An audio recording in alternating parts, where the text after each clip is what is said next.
9/2024 దైవిక నడకలోని రహస్యములు. ఇక మిమ్మును దాసులని పిలువక స్నేహితులని పిలుచుచున్నాను. యోహాను సువార్త 15వ అధ్యాయము 15వ వచనము. ఇద్దరు సన్నిహిత స్నేహితులు ఒకరి రహస్యము ఒకరితో పంచుకొనగలిగినట్లు మనము కూడా ఆయన స్నేహాన్ని ఆనందించుచు ఆయన రహస్యములను పంచుకొనవలనని ప్రభు కోరుచున్నాడు. దీనిని చేయగలుగుటకు ఆయనతో ధారాళంగా మాట్లాడుటకును స్పష్టంగా ప్రతిదినం ఆయన స్వరమును వినుటకును మనము నేర్చుకొనవలెను. మన జీవితమందలి ప్రతి చిన్న విషయమందును మనం ఆయనచే నడిపించబడవలెను. అనుదినము ప్రార్థనాపూర్వకంగా మౌన ధ్యాన సమయమును మనము గడిపిన ఎడల యేసుక్రీస్తు ప్రభువు తన వాక్యము ద్వారా మనతో మాట్లాడుటయు జ్ఞానులకును వివేకులకును మరుగుపరిచిన అనేక రహస్యములను మనకు చూపించుటయు కనుగొనగలము. కానీ ఆయన స్నేహము సంపాదించుకొనుటకు మనం ఆయన పట్ల యథార్థంగా ప్రవర్తించవలెను. మరలా 14వ అధ్యాయంలో 4వసారి మెల్కీసెదెకు రూపంలో తన్ను తాను బయలుపరుచుకొనెను. ఆ సమయంలో అబ్రహాము సొదొమ రాజు యొక్క శత్రువులతో పోరాడి వారిని ఓడించి తిరిగి వచ్చుచుండెను. ఈ శత్రువులు సొదొమ రాజును పట్టుకొని చెరగా తీసుకుని పోవుటయేగాక ఆ సమయంలో సొదొమలో నివసించుచున్న అబ్రహాము తమ్ముని కుమారుడైన లోతును కూడా చెరగా తీసుకుని పోయిరి. అబ్రహాము లోతును, అతని కుటుంబమును, అతని ఆస్తిని, అతనితోనున్న మనుష్యులను కూడా విడిపించినని 16వ వచనంలో వ్రాయబడి ఉన్నది. అదే సమయంలో సొదొమ రాజును, అతని మనుష్యులను అతడు విడిపించెను. అతని మనుష్యులను సమస్త ఆస్తిని విడిపించినందులకు సొదొమ రాజు అబ్రహామునకు ఎంతో కృతజ్ఞుడిగా ఉండెను. అతడు అబ్రహామునొద్దకు వచ్చి ఉదార బుద్ధితో మనుష్యులను నాకిచ్చి ఆస్తిని నీవే తీసుకొనుమని పలికెను. అబ్రహామునకిది మిక్కిలి పెద్ద శోధనగా ఉండెను. కానీ మెల్కీసెదెకు ద్వారా దేవుడు అతనితో మాట్లాడినప్పుడే దీని కొరకు అతనిని సిద్ధపరిచాను. ఆయనతో స్నేహం అంటే ప్రతి దినము మౌన ధ్యాన సమయంలో మనం ఆయన పట్ల యథార్థంగా ప్రవర్తించుట. అప్పుడే మనకు అనేక రహస్యములు తెలియబడతాయి. ఇకనైనా ఆయన స్నేహాన్ని ఆశిద్దాం. ఆమెన్. Praise the lord.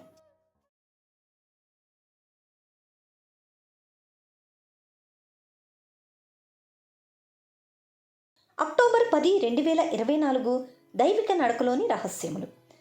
జీవాహారము నేనే, నా యొద్దకు వచ్చువాడు ఏ మాత్రమును ఆకలిగొనడు. యోహాను సువార్త 6వ అధ్యాయము 35వ వచనము. హెబ్రీయులకు రాసిన పత్రిక 7వ అధ్యాయము 1-3 వచనాల్లో మనము చూచుచున్న రీతిగా మెల్కీసెదెకు మహోన్నతుడగు దేవుని యాజకుడు. అతడు తండ్రి లేనివాడును, తల్లి లేనివాడును, వంశావళి లేనివాడును, జీవిత కాలమునకు ఆది అయినను జీవమునకు అంతమైనను లేనివాడునై ఉండి దేవుని కుమారుని పోలి ఉన్నాడు. నిరంతరము యాజకుడుగా ఉన్నాడు. మెల్కీసెదెకు రొట్టెను ద్రాక్షారసమును తనతో తెచ్చి అబ్రహామును ఆశీర్వదించెను. ఇది శోధనను జయించుటకు అబ్రహామునకు అవసరమైన ఆత్మీయ ఆహారము. ఈ రీతిగా మెల్కీసెదెకు మనకు జీవాహారముగాను గొప్ప ప్రధాన యాజకుడుగా ఉన్న యేసుక్రీస్తు ప్రభువునకు మాదిరిగా ఉన్నాడు. యోహాను సువార్త 6వ అధ్యాయము 48వ వచనం మొదలుకొని యేసుక్రీస్తు ప్రభువు మనకు జీవాహారం ఆయనను తలంపు 7 మార్లు చెప్పబడినది. యేసు ప్రభువును మనం ఎట్లు తినగలము, ఎట్లు త్రాగగలము, ఆయనను మన ఆహారముగాను పానముగాను ఎట్లు చేసుకొనగలము, విశ్వాసము ద్వారా పరిశుద్ధాత్మ సహాయముతో ఏ స్థలమందైనా ఏ సమయంలోనైనా మనమట్లు చేయగలము. మనకు దాహముగా ఉన్నప్పుడు నీరు త్రాగునట్లు, ఆకలిగా ఉన్నప్పుడు ఆహారము తినినట్లు, మనము ఆత్మీయంగా ఆకలి దప్పులు కలిగి ఉన్నప్పుడు యేసుక్రీస్తు ప్రభువును తినవచ్చును, తాగవచ్చును. ఈ రీతిగా ఏ శోధనైనా మనము జయించగలము. మనమందరము ప్రతి దినము అనేక శోధనలకు గురియగుచుందుము. యేసుక్రీస్తు ప్రభువును మన అనుదిన ఆహారము పానీయముగా చేసుకొనుట ద్వారా దేవుడు మన విజయము కొరకై ప్రేమగల ఏర్పాటును చేశాను. అబ్రహాము దూర ప్రయాణం చేసి చివరకు శత్రువును కలుసుకొని పోరాడినందున అలసి వేసారియుండెను. అతని చెప్పులు అరిగిపోయాను. నిస్సందేహముగా చెప్పుల వారు అతనికి అవసరమై ఉండెను. సొదొమ రాజు పూర్ణ కృతజ్ఞతతో వచ్చి అబ్రహాము విడిపించిన ఆస్తినంతటినీ అతనికే సమర్పించెను. మనుషులను నాకిచ్చి ఆస్తిని నీవే తీసుకొనుమని పలికెను. ఎట్టి శోధన! కానీ అబ్రహాము వస్త్రములు చినిగి ఉండినను, చెప్పులరిగి ఉండినను, వస్త్రములను కట్టుకొనుటకు నూలు పోగైనను, చెప్పులు బాగు చేసుకొనుటకు చెప్పుల వారినైనను నేను అంగీకరించను. నాకు ఆకలిగానున్నను, నీ ఆహారంలో దేనిని ముట్టను అని సమాధానమిచ్చెను. దీనంతటి నుండి మనము నేర్చుకొనగలుగునదేమనగా, తాను ధనవంతుడై ఉండుటను బట్టియు తనకు ఆస్తితో అవసరము లేకుండుటను బట్టియు అబ్రహాము ఆ ఆస్తిని నిరాకరించలేదు. కానీ తన సమస్త అక్కర్ల కొరకు చెప్పుల వారి కొరకు కూడా దేవునిపైనే సంపూర్ణంగా ఆధారపడుదునని అతడు చూపించగోరెను. ఇది మొదటి తలంపు. మన జీవితంలో ఏదైనా శోధనను జయించాలంటే ఆత్మీయ ఆహారము చాలా అవసరం. ఈ ఆత్మీయ ఆహారం అంటే ఏమిటో, దానిని ఎలా భుజించాలో తెలుసుకున్నాము. శోధనలను జయించుటకు ఇదే మార్గం. ఆమెన్. Praise the lord.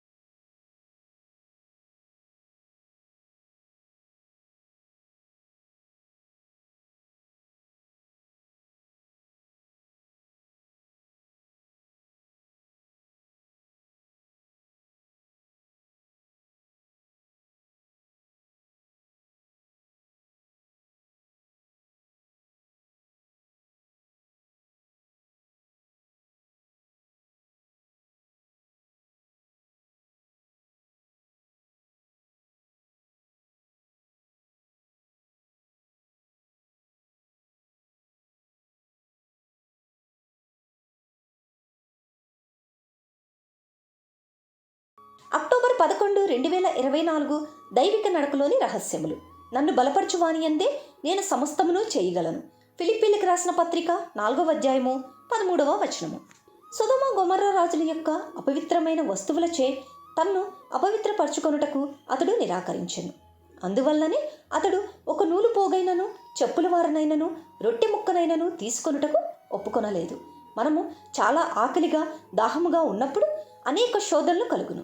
మన సమస్త అక్కర్ల కొరకు దేవుని నమ్ముకొని విషయంలో సందేహములు కలుగును. బోధకులు అనేకులు దేవుని సేవకులని పిలువబడువారు దేవుని సేవకులు కానే కారు. ఏదో ఒక విధమున అనేక వస్తువుల కొరకు భిక్షమెత్తుచుందురు. వారు భారతీయులైనను, అమెరికన్లైనను, ఇంగ్లీష్ వారైనను ఏ భేదమూ లేదు. భారతదేశంలో భిక్షమెత్తుటకు పాత బట్టలు ధరించుదురు.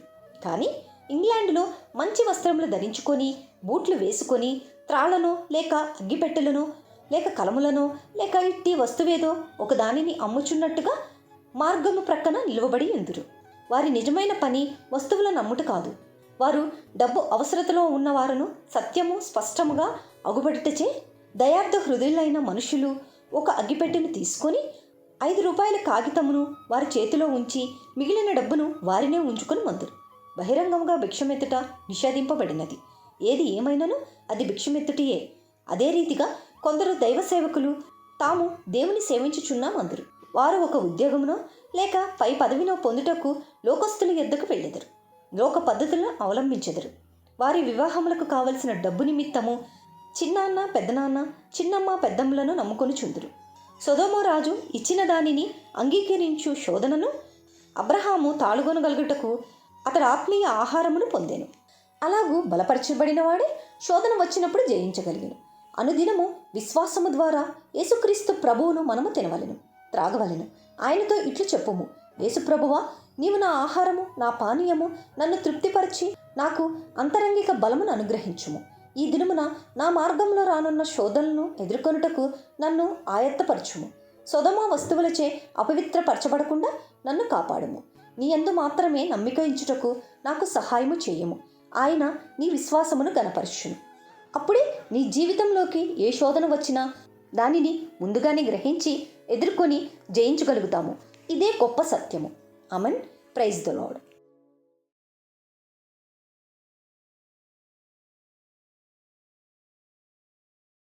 అక్టోబర్ 12, 2024 దైవిక నడకలోని రహస్యములు. అబ్రహామునకు దర్శనమందు వచ్చి, అబ్రహామా, భయపడకుము, నేను నీకు కేడెము. ఆదికాండము 15వ అధ్యాయము 1వ వచనము. ఆదికాండము 15వ అధ్యాయంలో దేవుడు అబ్రహామునకు 5వసారి ప్రత్యక్షమైను. అతని విశ్వాసమును పరీక్షించుటకు అప్పుడు దేవుడు ప్రత్యక్షమైను. దేవుని సర్వాంగ కవచంలో విశ్వాసమను డాలు మనకియ్యబడినది అని ఎఫెసీయులకు రాసిన పత్రిక 6వ అధ్యాయము 16వ వచనంలో వ్రాయబడి ఉన్నది. ఎందుకనగా బలమగు సజీవమైన విశ్వాసము ద్వారా మాత్రమే శత్రువును ఓడించగలము. మార్కు సువార్త 11వ అధ్యాయము 22వ వచనములో ప్రభువు దానిని దేవుని విశ్వాసము అని పిలుచుచున్నాడు. గలతీయులకు రాసిన పత్రిక 2వ అధ్యాయము 20వ వచనంలో ఆది దేవుని కుమారుని విశ్వాసము అని వివరించబడినది. దేవుడు తనంతట తానే మనలో నివసించినప్పుడు మాత్రమే బలమైన విశ్వాసమును కలిగి ఉండగలము. దేవుడు ఈ దర్శనములో ఆదికాండము 15వ అధ్యాయం నందు అబ్రహాముతో, అబ్రామా, నన్ను నా మాటను నమ్ముము అని చెప్పును. దేవుడు ఇంకా ఇట్లనెను, నేను నీకు కేడెమును, నీ బహుమానము అత్యధికమగును. కీర్తన గ్రంథము 84వ అధ్యాయము 11వ వచనంలో దేవుడు సూర్యుడును కేడెమునై ఉన్నట్లుగా వివరించబడిను. బహుమానము విశ్వాసముపై ఆధారపడి ఉన్నది. నిజమైన చురుకైన విశ్వాసము లేని ఎడల బహుమానము పొందలేము. మనకు విశ్వాసమును అనుగ్రహించుటకు ప్రభువు శ్రమలను పరీక్షలను పెట్టునని పేతురు రాసిన మొదటి పత్రిక 1వ అధ్యాయము 7వ వచనములో రాయబడి ఉన్నది. దేవుడు స్పష్టంగా అబ్రహాముతో మాట్లాడాను. అయినను నమ్ముటకు అతనికి కష్టముగా ఉండెనని ఆదికాండము 15వ అధ్యాయము 2-3 వచనాల్లో రాయబడి ఉన్నది.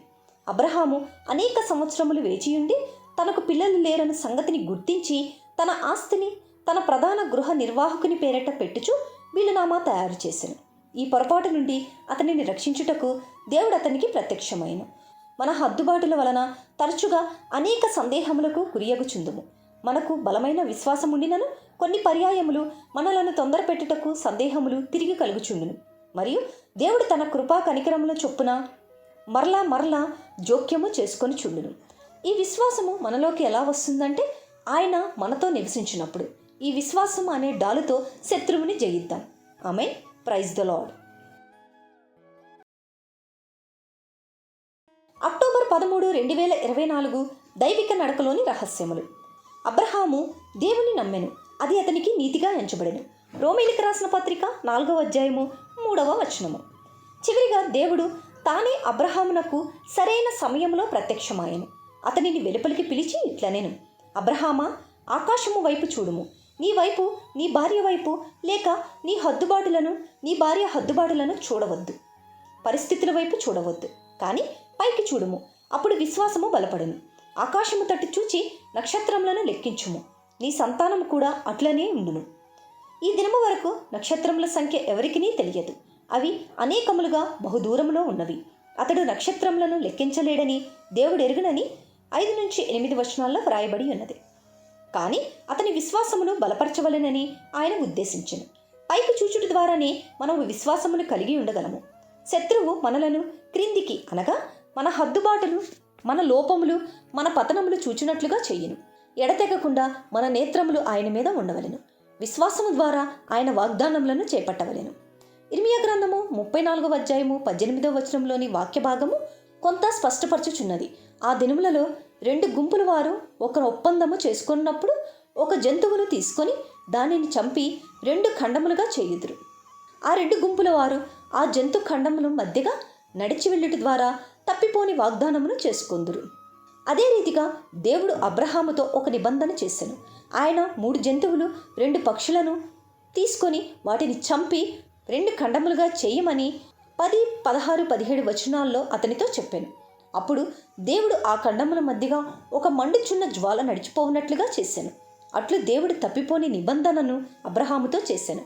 నీ పరిస్థితులు ఎలా ఉన్నా నీ దృష్టి అంతా దేవుని తట్టే చూడాలి. ఆయన నీతో చేసిన నిబంధనను జ్ఞాపకం చేసుకో. అబ్రహాము వలె జీవించు. ఆమేన్. Praise the lord.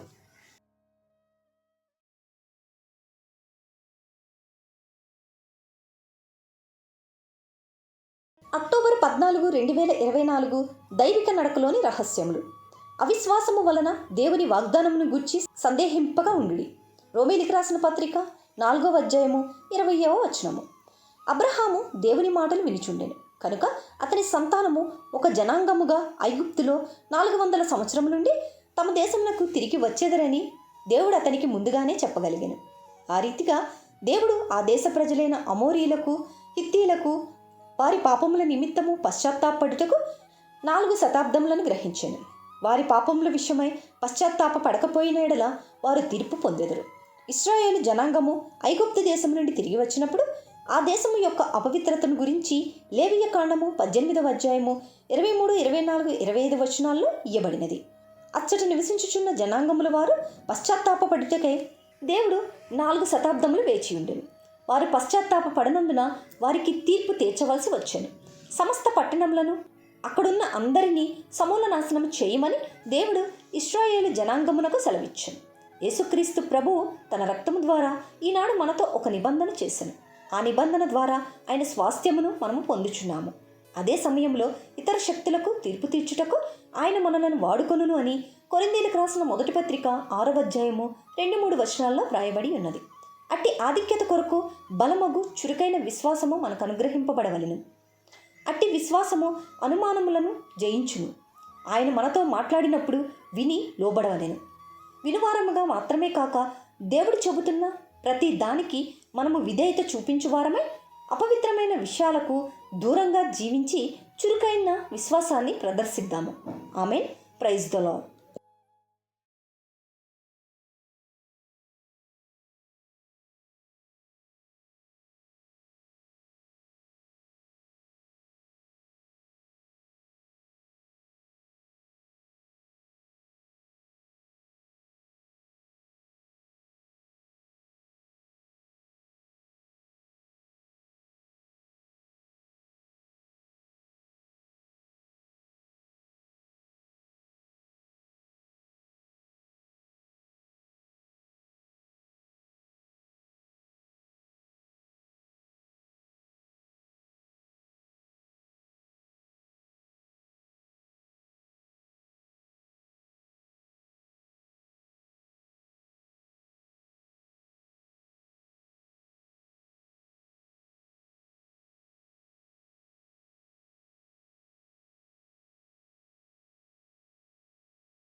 అక్టోబర్ 15, 2024 దైవిక నడకలోని రహస్యములు.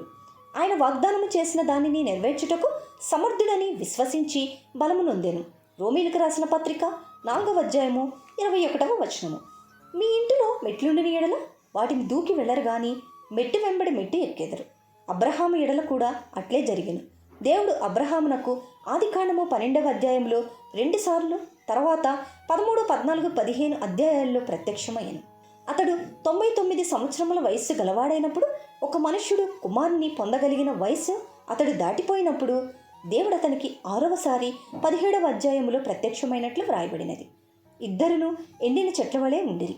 అటువంటి సమయంలో అతడు, అతని భార్య కూడా వృద్ధులైనను దేవుడు తన వాగ్దానమును నెరవేర్చగలడని అతడు నమ్మవలసి వచ్చునని రోమీయులకు రాసిన పత్రిక 4వ అధ్యాయము 19-24 వచనాల్లో వ్రాయబడి ఉన్నది. అట్టి సమయంలో సహితము అబ్రహాము దృఢమైన విశ్వాసమును కలిగి ఉండెను. ఇటువంటి విశ్వాసం అతనిలో ఉండవలెనని దేవుడు 25 సంవత్సరములు వేయించి ఉండెను.